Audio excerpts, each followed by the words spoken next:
that.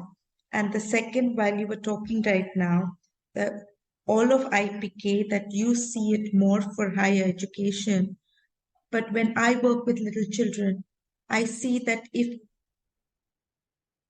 I mean, in the higher education, when I actually understand education or the I understand IPK in whatever way, it makes me a better person to be engaged with, or more capable, not a better, a more capable person to be engaged with the early childhood. Because early childhood, there is little or nothing we need to do over there. But if I'm more capable, then I give those experiences more chance for this holistic growth to start happening, or that experiences to start working right from that age, right from the tiny tots. But it's only if I am first capable of it myself, that I can open that door for the little ones. So I see it actually related, because if you then do it there, you give them, you have within the school environment, they have these little, the number of times that I step back when I'm with the children, I allow for a more holistic experience for them, whether they are engaging within themselves or engaging with anything in the environment. The more I just kind of am present there, just like a witness, or just like even actually engaging just with my faculties, seeing and listening to them. Absolutely. They just do things so much more. They're just into it. That's the only thing I can say. They are into that experience. They are doing it. They're with the sand. They're with the clay. They're with the worm. And they're just seeing and feeling and everything. They're just engaged completely. But for that, as an adult, it's so important for me to just, one, step back, be present, and if possible, also engage myself, but from that distance. Yeah. So I think it is so important. But yes, I want to understand, comprehend. If you can elaborate on those two what you terms. said is very true. But what IPK does to us is something interesting, because once you engage with the toolbox, with the faculties, what happens is that to really comprehend the faculties, to see how they work, you have to step back. You can't do otherwise. So you are not dealing with objective reality with which these faculties deal. You deal with faculties. You observe them, how they act. So you want to be aware when you speak, to be aware of your speech, which is a new faculty. Yeah? So to say, you are no more driven by impulse. You have an impulse. You can see the impulse, but you are not obliged to obey the impulse. You get the free will. You see the impulse. And also habit. It's not just the habit. You see the habit. Yeah, this is my habit. Okay, I can change. You can choose. Because you engage with faculties in this way, so to say, consciously, can you imagine? You activate consciously your impulses, faculties, and you see how they work. So you speak and you are aware of your speech. You're conscious of your speech. You hear and you are conscious of your hearing, how you hear, how deep it is, how not deep it is. So it is a new stage of our development, so to say. And also you can observe how others are doing it. It's not what we do, it's what for we do or how we do it. So as Gita would say, that all the action here in the world we do only for one thing, for knowledge experience. All the actions are the actions of these faculties. There are no other actions. Again, it's an amazing thing. We never thought. We thought we are active and faculties are somewhere else. No, it's faculties who are active. It's these. They are leading the whole being. That's what you see. What you hear. So this is your choice to become aware and to become conscious of how you engage. And that generates that stepping back and seeing that these are instruments by which you act in the world. then it gives you a sense of you, true you. Yes, witness. You will be the one who will be activating faculties, changing them, redirecting them, observing their activities, less than the result, what they create. Result also, but only 1/6 part of you will be there. Why I said it's for higher education, for other reason, because approaches to knowledge is for higher education, like philosophy, psychology, linguistics, sociology, art, and science of nature. It's not for the kindergarten, yes, so to say, yet. But the approaches will stay. They will be formulated. How to view anything psychologically, how to view anything philosophically, how to view anything linguistically. That means self-expression and communication skills. Yeah? How to view anything historically on the scale of time, or sociologically on the scale of space. So this has to be developed artistically, how to express beauty through, through your inner being, outside, in the form, in the sound, in movement, in action. It's all art. It's all culture. How to make it beautiful, blissful. And finally, science of nature. What is it? Yes? What is that matter about? How it works objectively, totally. Okay, this is the spark. It creates the energy. All right, I know it objectively, but it is not the full knowledge. Yeah, it's this spark is outside, is only 1/6 of the knowledge we have to have. It's all there, hidden. It's only the tip of the iceberg. So this is about approaches, why I said, because these are the humanities. The major subjects of humanities are these 6 or 5 at least.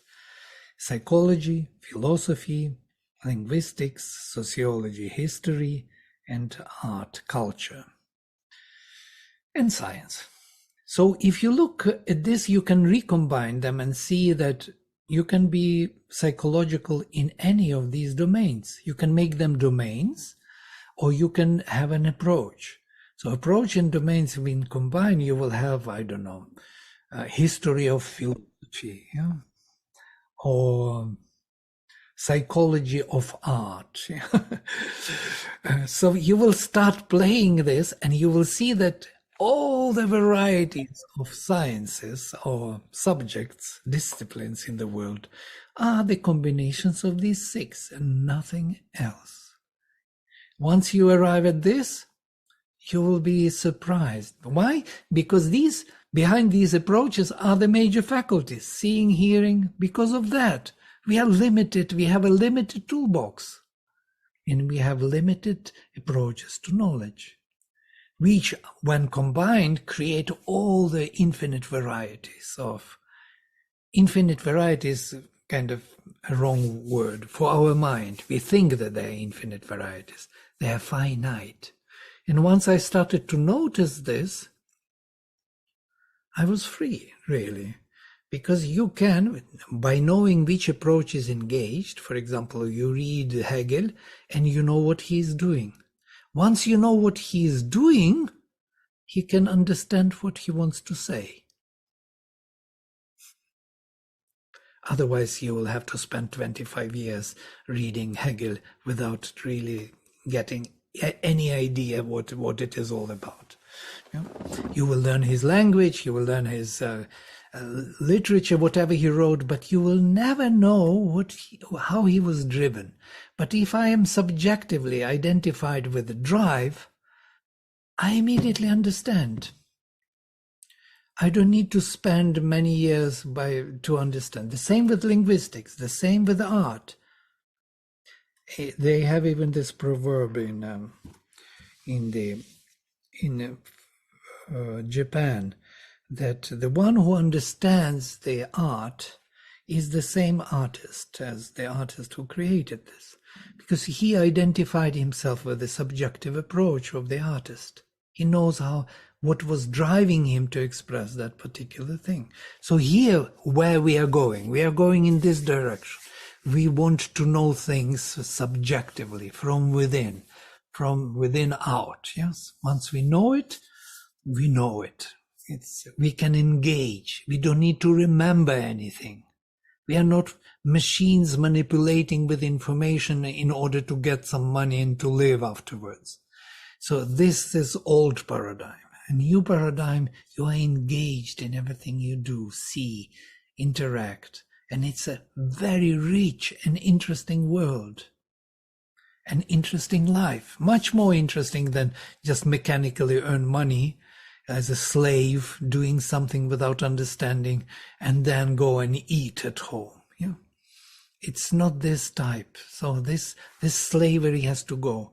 It's a freedom. It's a way to freedom. IPK is the way to free the consciousness of human beings from the grip of that mechanical possession by money. Money is a very conscious force. It would resist this. It resists already. You can see what institutions are doing. All the best institutions, they are trying to stop this holistic development of man. No, be professor of very narrow kind of this, medieval history in Italy. You are the best professor of that. Deliver your lectures, and that's it. Forget about your holistic development. Forget about knowing everything, because this is dangerous. Once you are that being, you may not be interested to sell your labor. You will love life as it is. So, this is the danger of IPK, that it contradicts the whole trend of, what economic trend. That's why Mother wanted Auroville, again back to the Mother, where she says, it will be the place where where the sovereign lord, money as a sovereign lord, would have no grip over people. This is exactly that, to free people, to free their creativity, to free their consciousness. And for that we need to engage with the toolbox of consciousness. These are the major instruments of consciousness. So we, instead of engaging with making money, we engage with making ourselves capable of dealing with reality. Yeah, and it is built on the Upanishadic knowledge, which makes it even more valuable and precious. Upanishads dealt with this. And why it is precious? Because it taps into the depth of Indian historical consciousness, evolutionary, so it can revive the whole nation, because it is all inbuilt there. It needs some different view or different approach to it, different usage of this knowledge. And that has become... Yes, Ines, you want to say something? No? Yes, I wanted to ask, because it's been on my mind a lot lately, the qualities that the Mother defined as the 12 more important. How do we connect them to these approaches? Are they? Because I kind of feel we can connect them to all in different ways, but I would like to hear what you have to say about it. It's a good question. Basically, there are two major toolboxes. One is the faculties. They are more how consciousness operates, kind of. And the other is these qualities. And they are not a toolbox. They are the blissful presence, they are ananda, they are coming from the bliss of our soul. This is the light of the inner being. And of course, it charges these faculties. It makes them more efficient, more precise, more active, or more truer. It makes them truer. That's what I was thinking. So how? For example, sincere speech is better than than perfect speech which is not sincere, is it not? Yeah. There are people who speak very well, but they are not sincere. They don't even know what it is. They just combine. So you can be a very good, well-developed robot with faculties, but that is not enough. It's a machine. Yeah, consciousness is a technology of consciousness, we can say. Technology of consciousness is faculties, how to operate in speech, in mind, how to be aware of it. And these verities is the psychic being qualities, which are enlightening. So you can be sincere in your thought process, sincere in your speech, sincere in your feelings, sincere in your hearing, not just pretending to hear, sincere in your seeing, not just pretending, oh, I see, yeah, I know, yeah, okay, good. Yeah. So it gives you, I took one sincerity, but you can take all of them and you will see that humbleness, also humility, the perseverance of them, also aspiration in them.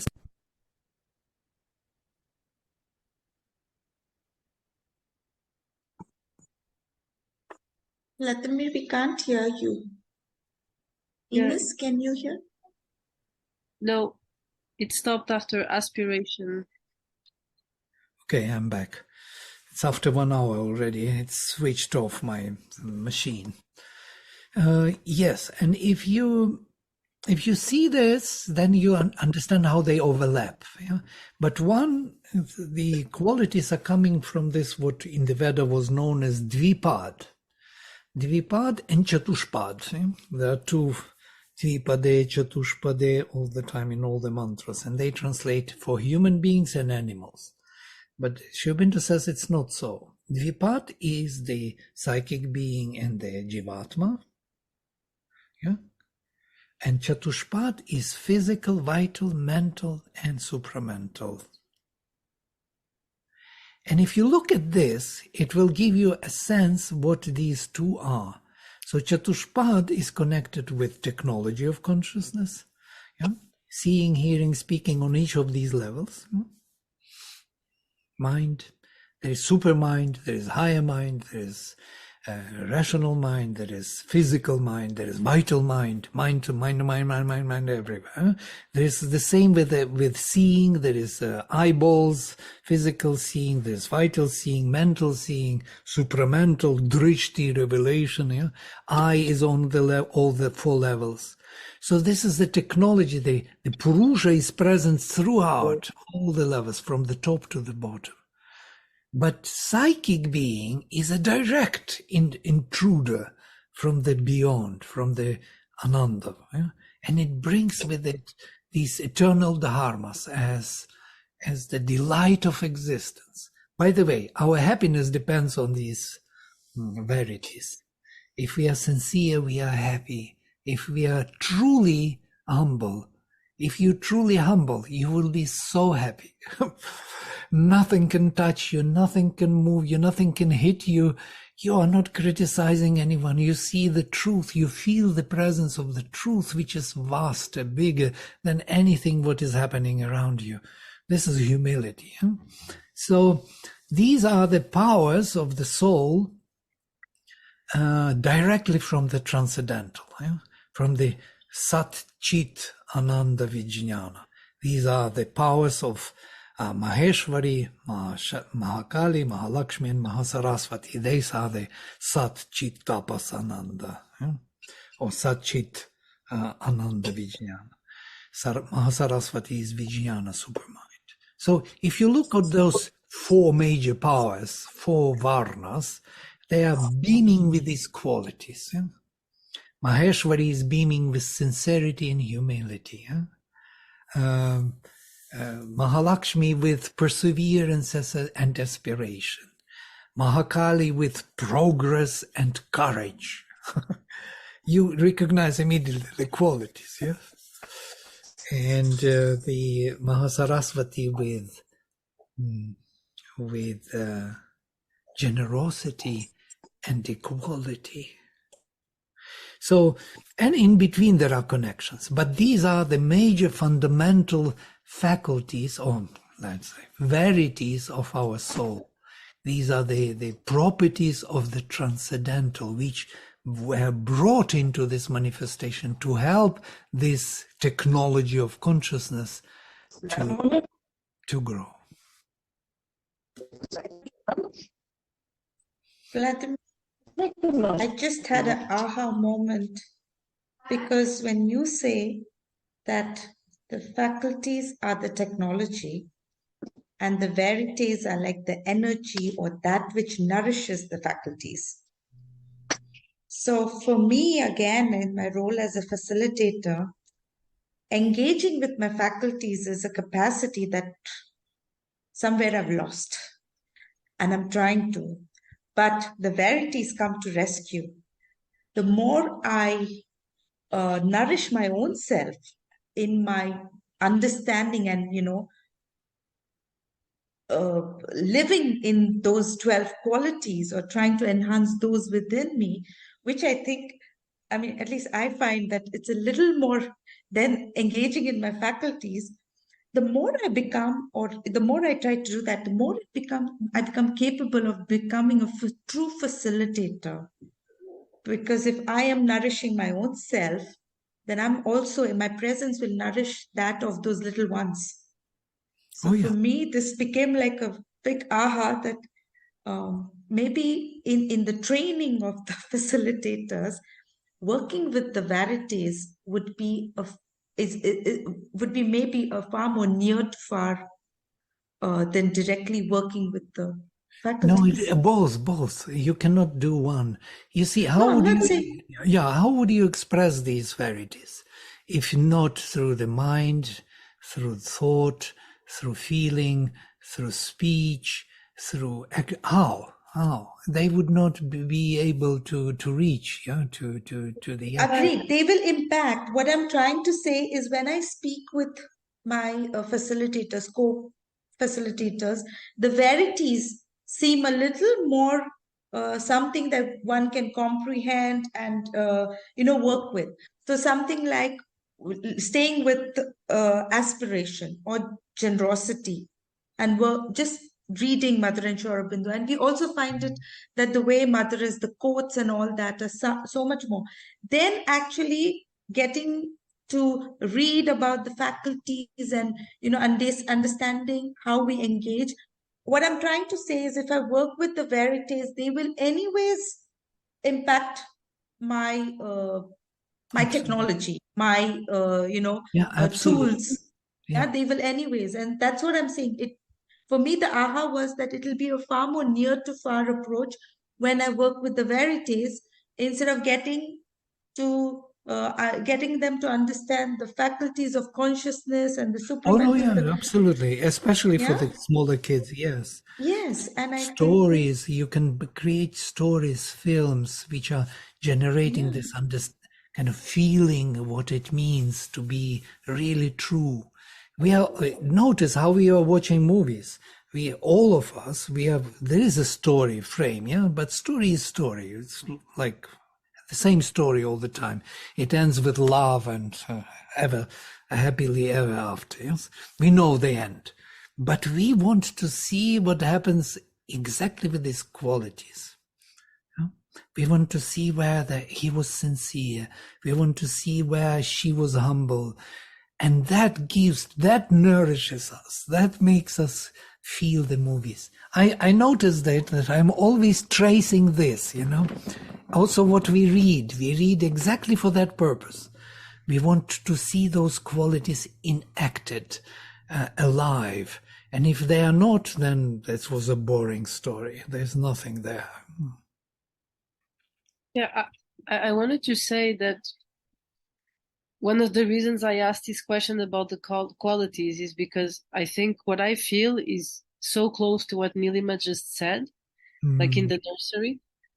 And also because I noticed that when you speak about the faculties, whenever I have aha moments, whenever there is this deeper comprehension that comes, where I relate my experience to what you're saying, and I feel that, oh, okay, I'm totally understanding this. It always comes from moments or experiences where I was more connected with these faculties, with these deeper values in my life. So my experience tells me that when I am more connected with them, I am more connected with the faculties. Like Yeah. with these bigger forces outside of me. I am more aware of what's going on inside and outside of me. I'm more aware of observing that in the children. And by doing so, I'm more able to intervene or to support them in the way they naturally are asking me to already. Because I do feel that they are naturally curious. My daughter right now, she's completely exploring stories, creativity. She's mixing reality with things she imagines and with information she goes and gets from everywhere together. She lives that so deeply. And now she realized that when I read books, there's written parts of it because I repeat the sentences again. So now suddenly she wants to learn the letters, and I don't have to do anything. I just need to support her and to help her because it's coming from her. Yeah. And what I do know is that when I am more connected with these qualities, when I nurture them in myself more, I'm able to connect to her level and to her needs so much more easily. It's automatic. If I'm disturbed and I'm not there and I'm in my own mental space, it never happens. And when I hear all this talk about the faculties, it's exactly the same. Where I feel there is development inside me from all our sessions when I connect with that. So it's really a support. Yeah. By the way, that's why we have Sri Aurobindo and the mother together in this yoga. I wanted to say this also, that Sri Aurobindo is that consciousness which knows how to act, yeah? And the mother is that bridge between the transcendental and this world through these very verities. This is the bridge. This is that, golden bridge which connects the transcendental Ananda to this world directly. Sri Aurobindo even says this eternal dharmas, he calls them, eternal dharmas, like sincerity, humility, and because they, once we experience them, once the child experiences, I will speak about us because children and us is the same here. I don't distinguish them from us. But you see how children are when you start reading them story, how they are immediately attentive, how they are interested, deeply concentrated. They are looking within. They are looking for that quality, that very thing which will nourish them. So he says, when you experience those dharmas once in your life, you will never be able to get rid of it. You will always be drawn to it. Once you had true courage or true generosity or something, you will never be able to forget. You will be drawn to it because that delight is so full that you never have this delight in your ordinary life. So you want it again and again. This is what is blissful about these qualities. It's actually the way to happy life. If we could manifest a few of them, we would be very happy. Yes. Vladimir, this morning, so the children have just come to school. And so we have some parents who are still staying on campus. And Ines knows this family, Michael and Sarah. So Michael comes with his flute. He is learning the flute. So this child's father who's there, he just comes, he sits under the tree and he's doing his own flutes. He's learning the flute. So he's continuously, for 3 hours, he's playing the flute. And so we just have this ready-made, beautiful music happening in the campus. And Michael is really sincerely doing it. He's oblivious to anything else except when his son goes to him once in a while. This morning we had another child who broke all our understanding of this ability of children to concentrate for 10 minutes, 15 minutes at that age. this child is so mesmerized, so into, he is just seeing Michael, hearing the music, and he was there for half an hour, and we clocked it because he's been doing it every day, this other child, that he just sits there. And it's not, he finds his own moment when he is there, and he is just sitting there. He is looking without a blink. He's seeing. He's seeing what Michael is doing. He's listening. He's the music. You can, if you were to just look at that child, you could see that the music is just flowing all over him. And it went on for half an hour this morning. So he is actually your teacher.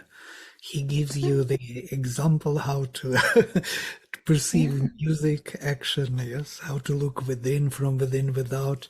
Yeah, absolutely. And what I feel when I listen to music, or a flute especially, I mean, you cannot not be touched if you're a little open. Such a sheer gratitude and joy you feel when you have this music and see this child. I mean, those moments are just, what else? That is living fully. What else do I want? I mean, nothing is comparable to have lived that moment with that child and that experience. There's nothing else. In that moment of time, yes, it's absolutely so. But there is another moment coming on the way, and there's another way to engage. Another opening is to be made. And it is constantly this, constantly making openings, constantly deepening the perception. So these qualities and faculties, they go hand in hand, yes? But we have separate them for the sake of being aware of what they are and how to learn to engage with them, to activate them in our lives. That because this is the way to our realization, but in the body, not beyond, not cutting everything from the, from the activities in order to fall blank beyond, and then see that you are mukta and that's it, and never to be able to come back. It's not our path. Our path is to bring the spirit from within to the surface. And these are the instruments, what we are trying to build. We have to develop our capacity of speech, and to be conscious in speech. We have to develop our capacity of thought, concentration, silencing the mind. These are all tools, toolbox, how to develop the mind. We need to develop the vital feelings, emotions, sensations. We have to deal with them. We have to be aware of how they operate. And this is a bit different from these sincerity, humility. Yes, they are more direct. They are not a toolbox.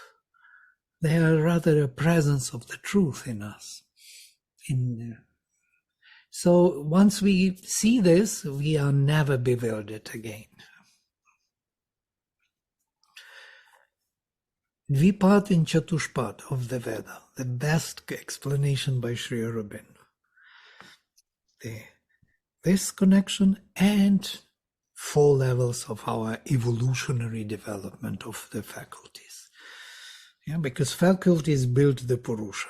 It is them built. But the Purusha itself is the psychic, these verities inside. It is his heart, his core.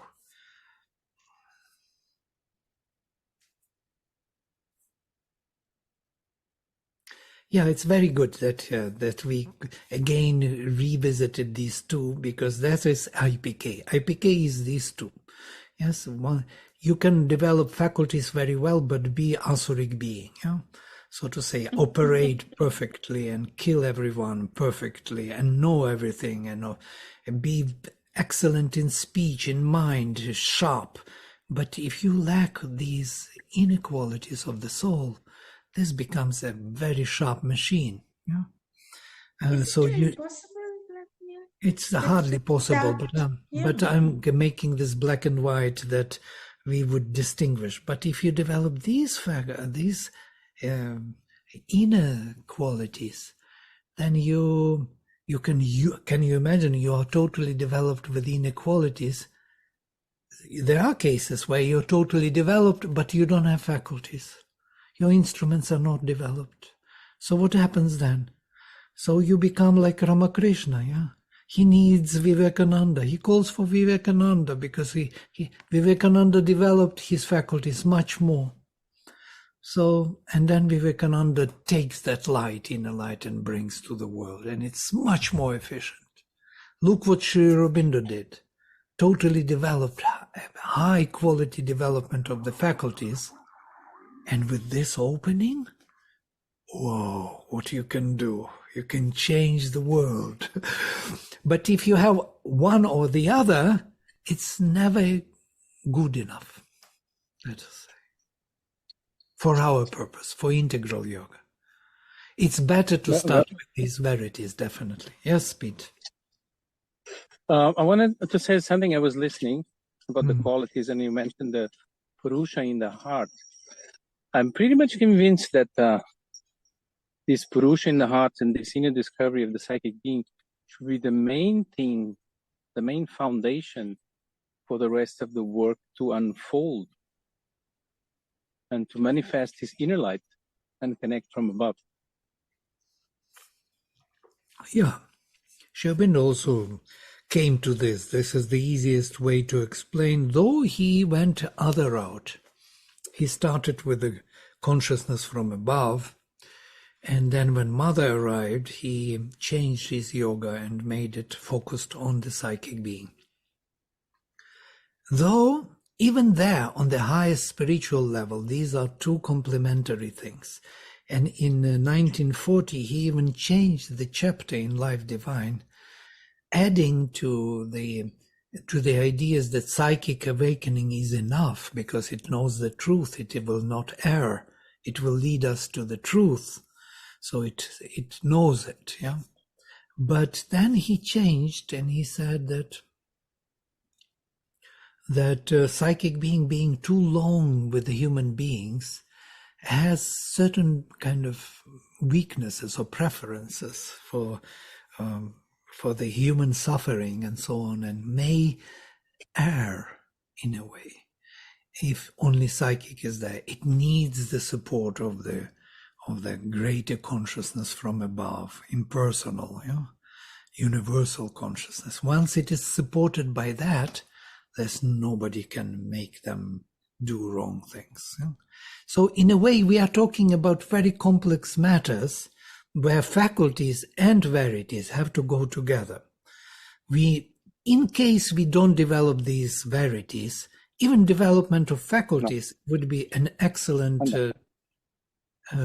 topic for the education. Yeah, they do this already. They want to develop the faculties. Yes, your faculty of speech, your faculty of language, your faculty of communication, writing skills. Is it not? Yes, they're already doing it, and we want to do it, but consciously, and we want to bring the element of the verities into it and make it complete. I'm simplifying now. Yes, the psychic is first, but suppose you don't have psychic opening first, and you had the presence over the head. The Shakti started to descend into you, as it happened with Pavitra. What will you do then? He didn't know about his psychic, but he received the force from above. It started to descend, and when it came deeper down, it opened the psychic in him, and he became aware of it. But it was discovered after the descent of power. So there are many ways, but the preferable one is this, what you say. Psychic. Thank you. Yeah. Sri Aurobindo himself went not from the psychic. It's only Mother arrived. And he explains to Amrita, in his letter through Amrita to some sadhak, there is a letter where he says why there are two. He says, my presence is from above the head, over the mental and vital consciousness, And mother's is from within the heart, psychic, over the vital and physical consciousness. And that's why there are two, because to connect that higher consciousness to the physical, the bridge is to be there, and bridge is psychic. Without psychic, that supramental consciousness can never reach the physical. That higher transcendental will never touch the physical. That's what he, in his own yoga, he describes this. He said he came to the highest consciousness and then he saw the gap, that it has no connection with the physical. You cannot bring that light to the physical, and he didn't know how to do it. Physical was by itself, separate creation, as it were. There was an abyss between the higher light and the physical manifestation, until Mother arrived. And then he saw that bridge. That's why he calls her the Golden Bridge, because she bridged that with this. And all those qualities are the means of that bridge. They are bridging us to the transcendental. They bring the true delight of existence into action.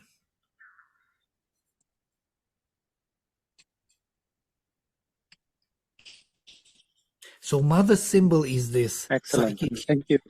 yes, psychic symbol, and Sri Aurobindo's symbol is this more about faculties of consciousness or technology of consciousness. It's a good word, technology. It's a bit technological. Yeah? Speech, mind, it's a technology of consciousness.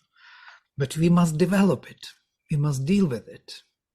And on that ground, we have different sciences, the approaches to knowledge, philosophy, psychology, this, that. It's interesting, how we build up the worlds. Mother and Sri Aurobindo together. I hope I didn't confuse you. Nilima looks very serious. No, this was Oh, new. for me, it's very clear. Sorry, Petro. Go on. No, from what Vladimir said, for me is excellent, very clear. Thank you. It should be clearer why and how they interact. Once we understand this, we understand everything. What is there here to understand? There's nothing else to understand, only just to engage and develop. Much to do. I'll just see the recording of the last part again, I think. I'll do it tomorrow. There is, if you want to view it from the mythological point of view, Indian, there is the Vishnu and Shiva, if you want. Shiva and his son Agni are rising from below. They are building the whole body. This is Chatushpad, level upon level. Yeah, they are building the whole evolutionary process till the supermind, to the transcendental. Agni is rising, supporting all nature from within, building all the instruments of knowledge. This is that technology, divine technology. And there is the Vishnu's influence from above with Indra's lightning and connection to the Antaryamin, to the psychic being. That's why we have Vishnu with avatars, and we have Vishnu evolutionary development of the soul, yes, and the instruments for the soul, and that is embryonic life. And we have Vishnu also in the form of Krishna, small baby, and so on, who is growing. You will never have baby Shiva, yes? Shiva was never baby. He was always adult from the beginning. So, but this baby development, the psychic development, yeah, is connecting. This is Dvipad, and Chatushpad is that grand development of the whole nature with all the faculties involved. Because we all share the faculties, the whole world. Animal kingdom has sight, hearing, touch, movement, as we have. Yeah? That's why Shiva is called Pashupati. He possesses all that perception of consciousness in nature. You will see, and also Kundalini Shakti, Shiva Lingam, it is that power which is rising from below, that sexual drive which pushes all evolution forward, and this kind of love from the heart, yes, towards Vishnu, which is very different, contradictory to the sexual drive. They are not going together, as Mother says. There is a difference between the two. You know, there is a war, 1,000 years war between Shiva and Vishnu, who will dominate, and nobody can dominate, because both are needed. Chatushpad and Dvipad are needed. Both are needed. This is the complexity of our life. So you can see many more things. We can discuss them later, some other time, because it's already over time. Yes, I think we all hungry. All right. Okay, guys. Thank you for coming. Thank you, Vladimir. This Yeah. was beautiful. And Right. it's just Thank when you. you kind of put it all together, although it's difficult for me to still see. So I'm going to see the last part again. But it's like a song Yeah, where it's everything's all, coming it's all we together. have. We don't have more. Yeah? We can't imagine. Beautiful. Thank you. Thank you so much. All right. See you. All the best. Bye.